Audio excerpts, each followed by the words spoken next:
نہیں بالکل غلط کر رہی ہیں، میں بھی یہی کہہ رہی ہوں کہ غلط کر رہی ہیں، جو جہادی تنظیمیں ہیں وہ بالکل غلط کام کر رہی ہیں، لیکن آپ نے وہ مجھے 72 حوروں والی بات نہیں بتائی کہ وہ 72 حوروں کا جو بتایا گیا ہے مردوں کے لیے وہ کیا ہے، کیا وہ عیاشی نہیں ہے وہاں پہ؟ اور تو کچھ نہیں بتایا کہ نہ شاپنگ مال ہے نہ لائبریری ہے، عورتوں کے لیے کیا ہے؟ فار ایگزامپل میں بہت اچھے کام کرتی ہوں، سارے اسلام کے رول فالو کرتی ہوں، میں جنت میں جاؤں گی، مجھے وہاں کیا ملے گا؟ آپ جنت میں ان 72 حوروں کی سردار ہوں گی، اور جو شوہر آپ کی زندگی میں تھے وہی شوہر آپ کے وہاں پہ رہیں گے۔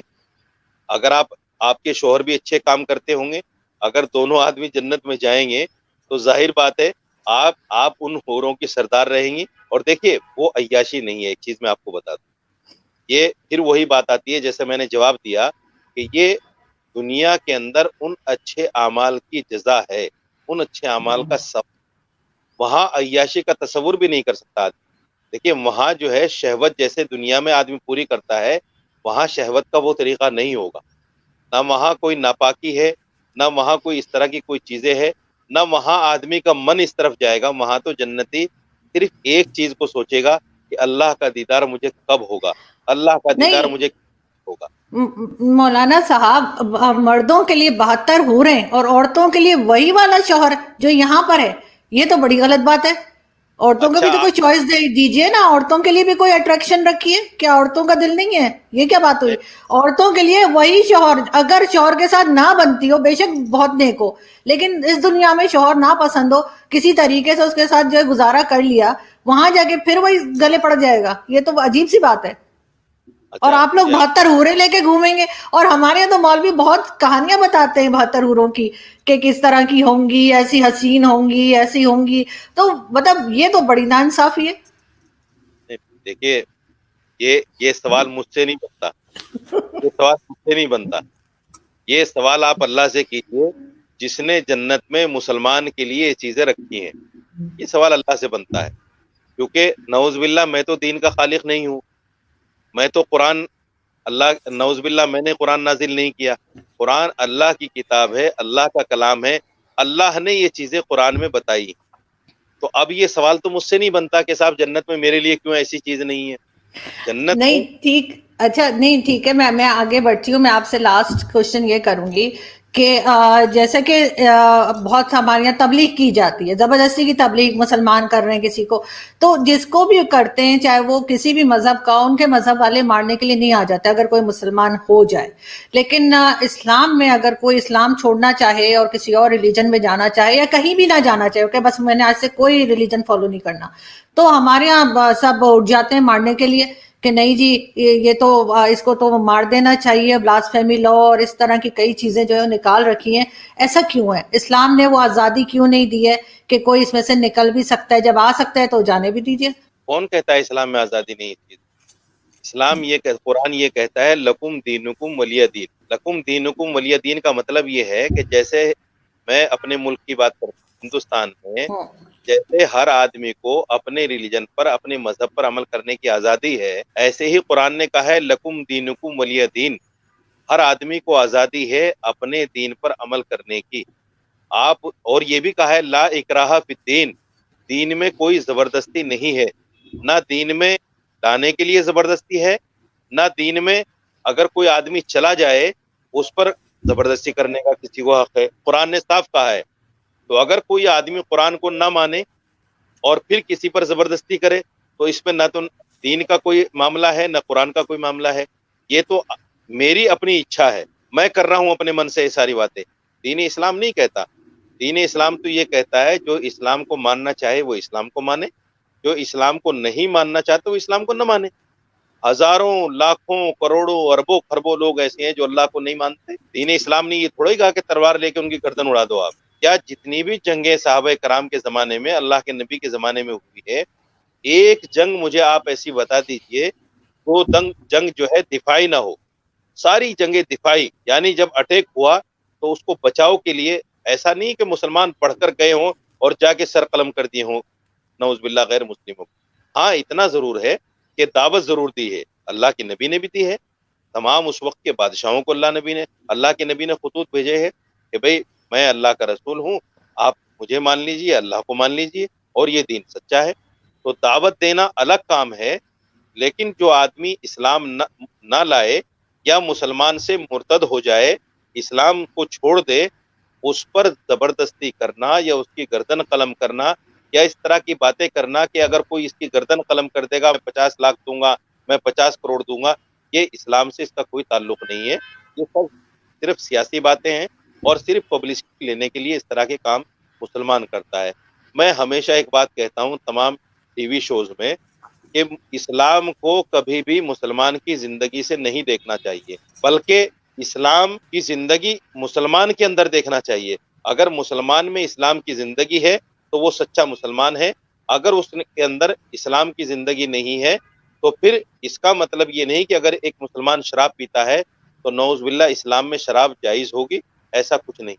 جیسے میں نے ابھی بھی پہلے بھی کہا کہ قرآن نے شراب حرام کی ہے تو شراب حرام ہے، چاہے وہ محمد بن سلمان اس کو جائز کرے یا پاکستان کے عمران خان اس کو جائز کریں، وہ جائز نہیں ہو سکتی. وہ حرام ہے تو وہ حرام ہے.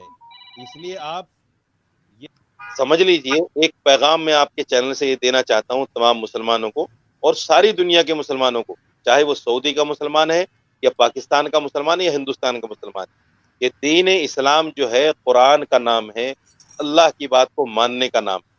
اس کے علاوہ جو بھی زندگی جیے گا، چاہے وہ سعودی کا مسلمان ہو یا پاکستان ہندوستان کا مسلمان ہو، جو قرآن کے خلاف زندگی جیے گا وہ پھر اللہ سمجھے اس کے ساتھ کیا معاملہ کرے گا. میں سمجھتا ہوں میری نظر میں وہ مسلمان ہے جو لیکن قرآن آپ کی کو زندگی. لیکن آخری میں جاتے جاتے آپ سے یہ ضرور پوچھوں گی کہ آپ کے خیال سے بہت سے دوست ہمارے ہندوستانی دوست ہمیں کہتے ہیں کہ جی جب اسلام نہیں آیا تھا بر صغیر میں، یعنی ہندوستان پاکستان اس سارے علاقے میں، اس سے پہلے جتنے بھی لوگ تھے وہ سب ہندو تھے. کیا یہ بات صحیح ہے؟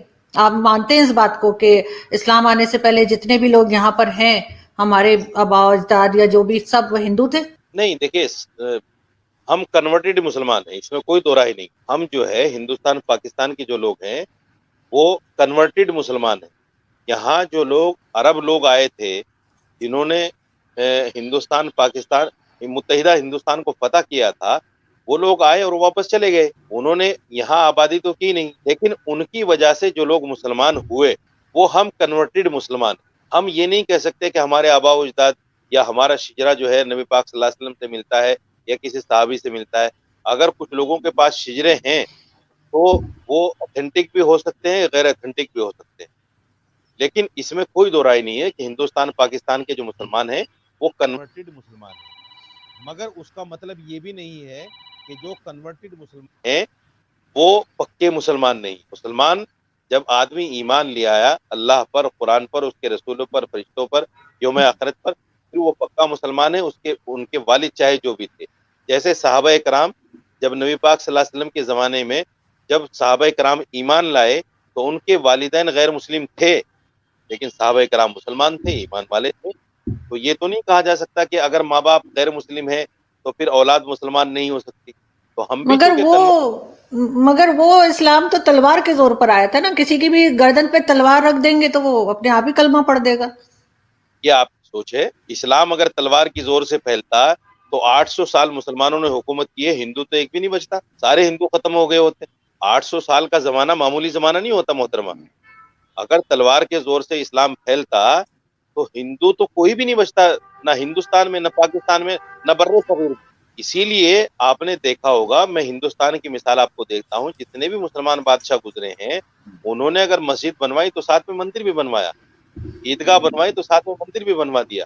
ایسے جمہوری اقدار کو سامنے رکھنے والے اور اس پر عمل کرنے والے مسلمان بادشاہ تھے اس وقت میں کہ انہوں نے مندروں میں دان دیے، مندروں میں برتن خرید کر دیے، مندروں میں لنگر چلوائے، مندروں کو آباد کرایا.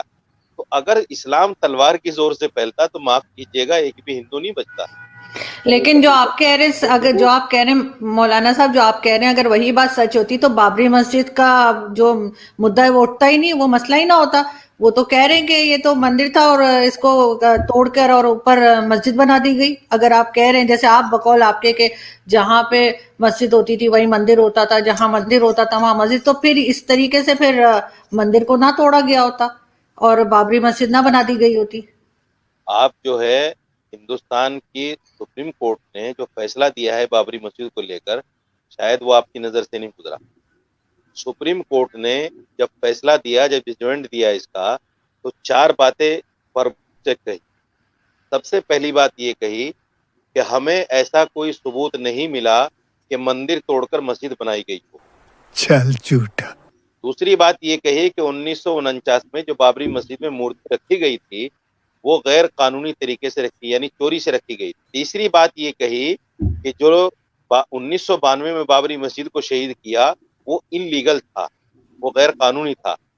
چوتھی بات یہ کہی کہ جو لوگ مسجد کو توڑنے میں شریک تھے ان کو سزائیں ملنی چاہیے. یہ 4 باتیں مکھیہ روپ سے ہمارے سپریم کورٹ نے، ہمارے دیش کے سپریم کورٹ نے کہی.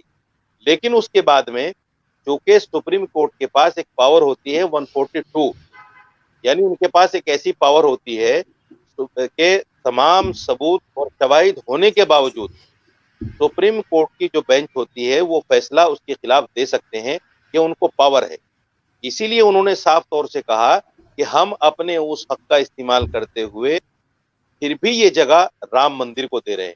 کچھ بھی اور ہندوستان کا مسلمان صرف اس وجہ سے کہ سپریم کورٹ کا فیصلہ ہے، ہندوستان کا مسلمان خاموش رہا. ہندوستان کے مسلمان نے اس کے خلاف آواز نہیں اٹھائی کہ سپریم کورٹ نے ایسا فیصلہ کیوں دے دیا، کیونکہ ہندوستان کا مسلمان ہمارے سنویدھان میں اور دیش کی عدلیہ پر یقین رکھتا ہے اور ایسی کوئی بات اپنی طرف سے نہیں کرنا چاہتا جس سے ہندوستان میں ہندو مسلمانوں میں نفرت پھیلے اور کوئی اس طرح کی بات. مسلمانوں کا جوش اگر ایجوکیشن کی طرف ہو جائے تو زیادہ بہتر ہے کہ وہ کوئی ویکسین بنا لیں، کبھی کوئی میڈیسن بنا لیں، کبھی کوئی سائنٹسٹ نکل آئے، اور کبھی کوئی جس طرح سے میں کہہ رہی ہوں کہ موبائل ہو گیا، انٹرنیٹ ہو گیا، اس طرح کی کوئی چیز ایجاد کر دیں، بجائے اس کے کہ بس صرف مسجد اور مندر کے بیچ میں ہی ادھر سے ادھر ہوتے رہیں. اس سے بہتر ہے کہ ایجوکیشن کی طرف جائیں، جو کہ بہت کم میں نے دیکھا ہے کہ مسلم کنٹریز میں سے شاید جو دنیا کی 100 بہترین یونیورسٹیز ہیں ان میں سے ایک بھی اسلامک کنٹری میں نہیں ہے. یہ چیز کبھی بھی مسلمان اس کی طرف نہیں جاتے. بہت شکریہ مولانا صاحب کہ آج آپ نے جوائن کیا.